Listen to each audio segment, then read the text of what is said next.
నువ్వేం మామ ఎగిరి మింగుదామా అందరినీ అనే ఒక డైలాగ్ అయితే సూపర్ ఉంది. డెడ్ పూల్ అండ్ మన Wolverine characters story line is a good thing అని చెప్పుకోవచ్చు.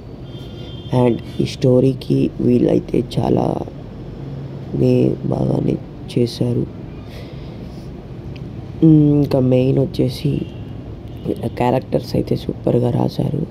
డైరెక్షన్ అయితే చాలా ఎక్సలెంట్ అని చెప్పుకోవచ్చు. Produce story, screen play, background music and first half అయితే చాలా డీసెంట్గా ఉంటుంది. అండ్ చాలా కొన్ని సీన్స్ అయితే చాలా గూస్ బంప్స్ వస్తుంటాయి. ఫస్ట్ హాఫ్ వోల్వెన్ ఎంట్రీ కానీ, డెడ్ పూల్ ఫస్ట్ ఫైట్ కానీ చాలా సర్ప్రైజింగ్గా ఉంటుంది. అండ్ సెకండ్ హాఫ్లో చాలా ఇంట్రెస్టింగ్గా ఉంటుంది. అండ్ మనకి క్లైమాక్స్ సీన్ మాత్రం టాప్ నాచ్ ఉంటుంది.